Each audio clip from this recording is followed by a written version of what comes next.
반갑습니다. 네, 무엇보다도 여기를 바라보시는 여러분들이 너무 부러워요. 이따가 여기 이제 야간 조명 쏘여지면 장관일 겁니다. 정말 장관일 겁니다. 경주에서 이렇게 아름다운 경치를 가지고 있는 곳 몇 곳 안 되거든요. 그 중에 한 곳에 지금 여러분들이 앉아 계신 거니까 시간이 가면 갈수록 더 아름다워지는 모습이 뒤에서 파노라마처럼 이렇게 펼쳐질 겁니다. 아, 근데 조명 켜져야 되는데. 네, 켜지겠죠. 켜질 거라고 믿습니다. 방금 생각하시면 돼요. 정말 이 친구는 이상한 친구예요. 왜 그런 친구 있지 않나요? 공부를 열심히 하는데 그 공부한 게 날아가지 않고 차곡차곡 쌓이는 친구들이 있어요. 나 너무 그런 친구들 너무 부럽더라고요. 얄밉기도 하고. 근데 이 친구가 그래요. 똑같이 책을 읽어도 저는 하루만 지나면 다 까먹어요. 근데 이 친구는 그대로 쌓여있어요. 아, 정말 얼마나 부러운지 몰라요. 이 친구는 지성입니다. 또 한 친구는 이 술꾼이에요. 정말 술꾼이에요. 그 친구는 감성입니다. 아, 술에 쩔어 사는 친구들 있잖아요. 왜? 감성이에요. 저는 이성입니다. 네, 그래서 이성, 지성, 감성 이 세 사람이 모이면 못할 것이 없겠다라고 해서 그렇게 약속을 하고 대학교를 졸업합니다. 이 세 사람 중에서 그 약속을 지키지 않은 한 사람이 나타납니다. 바로 이성입니다.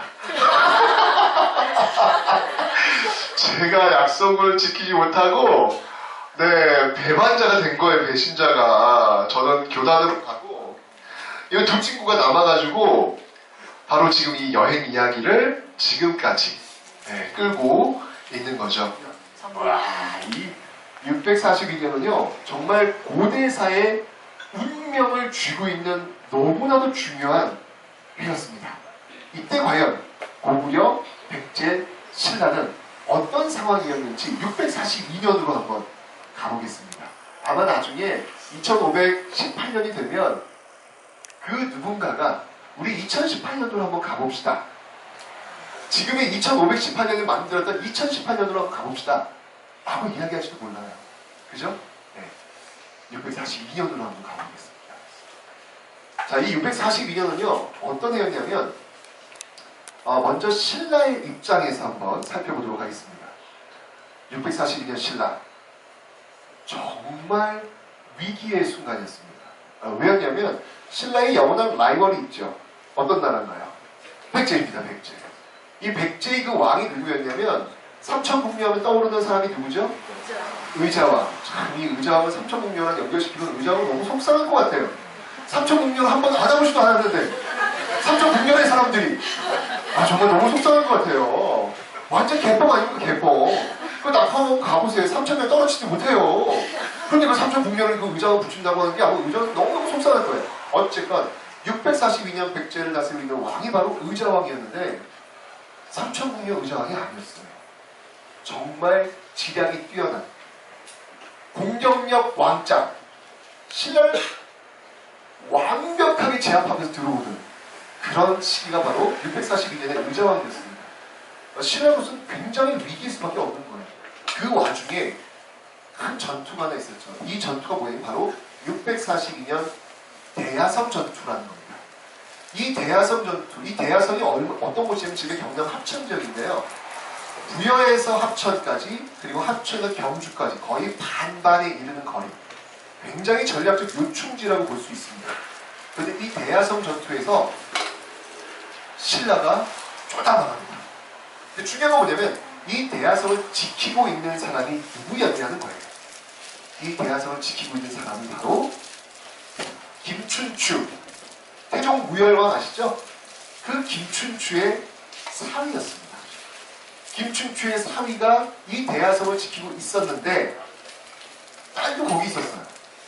근데 이 의자왕의 백제군이 쭉 밀고 들어오면서 대야성을 완전히 무너뜨리고 너무나도 가슴 아프게 이 사위와 그 딸을 목을 베가지고 그 머리를 가지고 와서 부여의 그 계단 밑에다가 묻어버려요. 신라인들이 밟고 나니까. 백제가 밟고 다니는. 근데 이게 왜 그랬냐면 이게 옛날 이 고대인들한테는 복수의 개념이 있어요. 눈에는 눈, 이에는 이. 642년부터 한 100여 년 전 어떤 전투가 있었냐면 바로 관산성 전투가 있습니다. 이 관산성 전투는 백제의 성왕하고 바로 김춘추 쭉 올라가면 할아버지죠. 진흥왕. 이 진흥왕이 맞붙은 싸움이 있었는데 여기에서 성왕이 져요. 그 상황에 목을 베어가지고 바로 신라 계단에 묶어놓은 거예요. 그대로 복수한 거예요. 그대로 복수한 거예요. 이게 바로 대하성 전투입니다. 좀 아름다우실 겁니다. 네. 아무리 노력을 해도 김춘추의 정실 부인이 될 수 없고 김춘추 당시 부인이 있었다고 그래요. 될 수가 없는 거예요. 그러니까 이게 또 퍼포먼스가 보이죠. 이 당시 김춘추, 김유신 그리고 그 위에 있는 왕이 누구였냐면 선덕여왕. 그러니까 선덕여왕, 김춘추, 김유신의 공통점이 있어요. 일단 내가 말씀드릴게요. 그 선덕여왕이 지나갈 때 자기 동생 문희를 화형시킵니다. 장작불에 이렇게 올려놓고 사람 올려놓고 거기서 불을 쳐내는 거예요.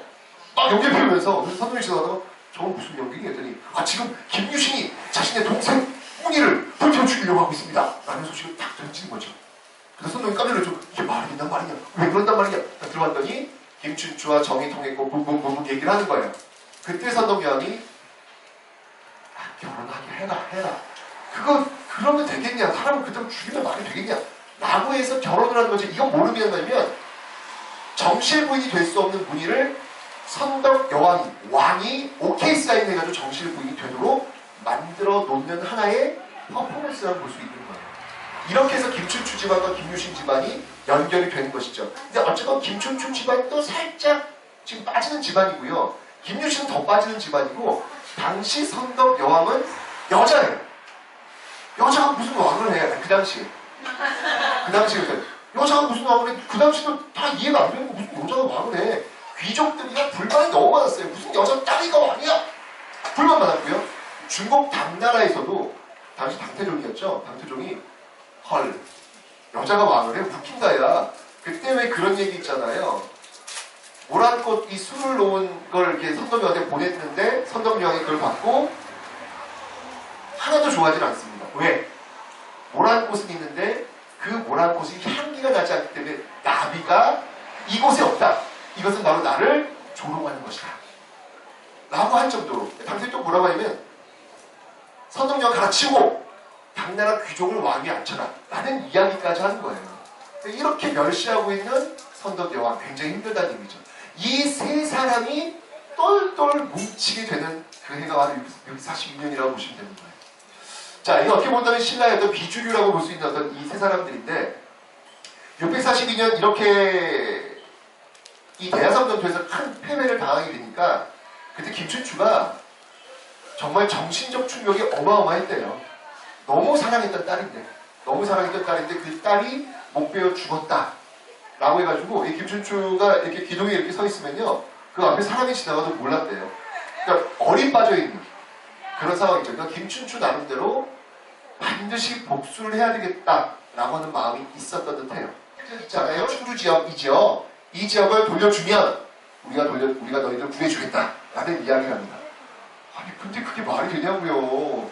신라 이 진흥왕 때부터 그렇게 꼽았던 한강 유역을 차지했던 그 신라가 그걸 어떻게 내줍니까? 그건 말이 안 되잖아요. 그래서 그건 못한다 라고 하니까 연개소군이 바로 쳐넣어요. 감옥 속에.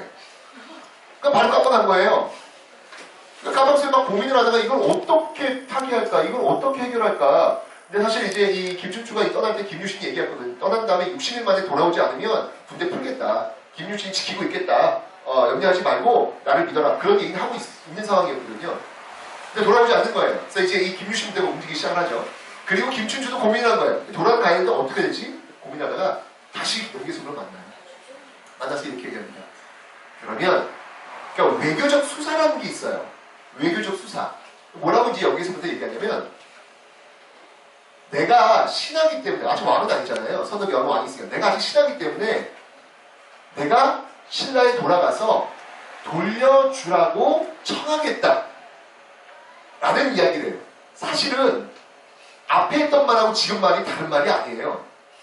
돌려주라고 요청하겠다는 것이 돌려주겠다는 말이 아니잖아요. 그죠? 근데 아까는 안 된다라고 얘기를 한 거고 지금은 가서 돌려주라고 요청하겠다라는 이야기를 하는 거예요. 사실 이건 연기성도 명분이 서는 거죠. 김춘철 프로듀서는 명분이 서는 거잖아요. 돌려주겠다, 요청하겠다, 고구려는 돌려주겠다고 해석하면 되는 거고 신라는 돌려가서 다시 회의하겠다 이렇게 생각하면 되는 거니까 이게 외교예요. 그러니까 외교를 수사하는 게 굉장히 중요한 겁니다. 그래서 다시 돌아오게 되는 것이죠. 그리고 나서 645년에 드디어 고구려와 당나라가 한판 붙습니다. 쿠데타 집권 세력이기 때문에 뒤로 물러설 수 없고 그러다 보니까 당과는 싸울 수밖에 없는 그 선택을 할 수밖에 없는 것이었죠. 그래서 결국 이 고구려는 안시성 전투 물론 이기긴 해요. 이렇게 되면서 이 당나라와 계속해서 이 압박까지 하는 그런 관계를 가질 수밖에 없는 상황이 642년에 벌어지는 거예요.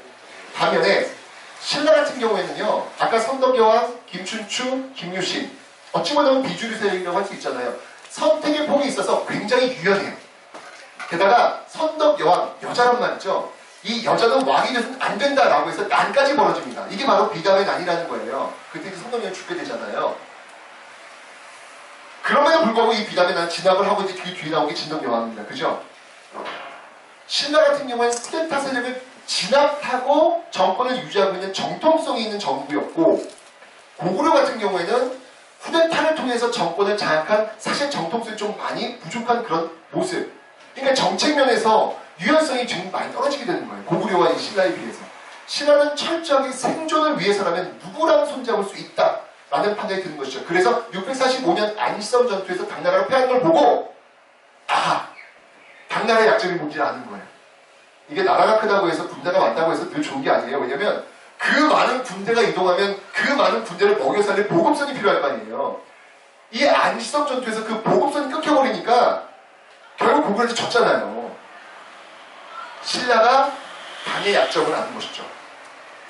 당나라의 보급선을 우리 신라가 책임지겠다라는 딜을 하는 거예요. 그러니 우리를 좀 도와달라. 사실 642년 만남에서 연개소문이 조건 없이 신라를 도와줬더라면 그 이후의 역사는 어떻게 될지는 모르겠어요. 그러니까 642년에 그 김춘추와 연개소문의 그 외교적 정상회담이 결렬되면서 고구려는 반당 정책으로 간 것이고 신라는 친당 정책으로 갈 수밖에 없는 굉장히 중요한 순간이 642년이라는 것이죠. 642년에 보여줬던 어떤 그런 모습들을 우리도 한번 재현해 보는 건 어떨까?